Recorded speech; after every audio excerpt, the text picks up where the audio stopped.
Les besoins spirituels immenses de l'humanité, la grande misère où sont réduits une si forte proportion de nos semblables, la détresse des prisonniers, des malheureux privés de leur raison, le manque d'éducation religieuse chez la grande masse des enfants, les besoins inassouvis de tant d'âmes et le fait de constater aussi combien peu nous pouvons faire pour alléger tant de maux, cela provoque la souffrance.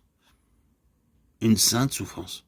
Elle est apparentée à celle que ressentit le Seigneur Jésus pendant son pèlerinage terrestre, alors que son humanité limitait nécessairement sa toute-puissance. On peut répartir les chrétiens en deux classes.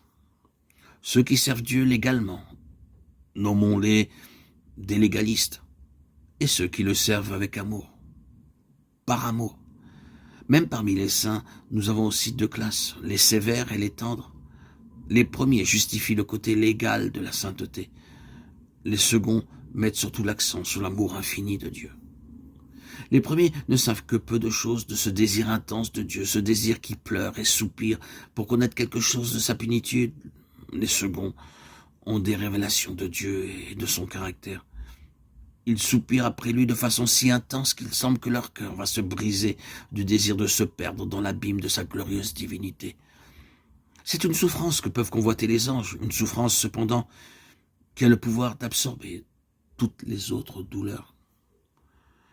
Regarder à Jésus, puis se prendre soi-même en horreur, détourner alors le regard de soi, oublier son indignité pour rechercher le Christ avec une soif ardente, jusqu'à ce que le cœur tremble d'un saint désir, que les lèvres aussi tremblent d'émotion, que les larmes coulent abondantes parce que la prière dépasse les paroles, et que l'âme défaille du désir de s'unir à l'amour infini.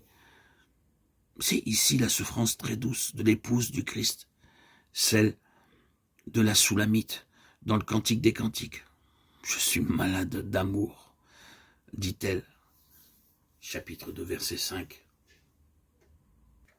Toute âme vraiment consacrée doit faire tôt ou tard l'expérience qu'elle peut se confier en Dieu, à cause de ce qu'il est en dehors de ses promesses et de ses dons.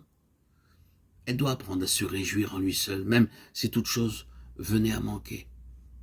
Je ne veux pas dire que tous nos amis et toutes nos ressources doivent nous être ôtées, mais que l'âme doit faire une expérience de dépouillement, demeurer seule, endeuillée, sans consolation, ne voir plus rien en dehors de Dieu.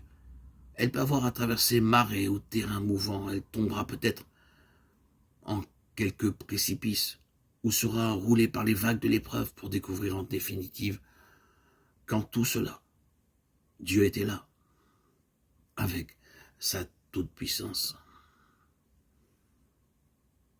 et son amour.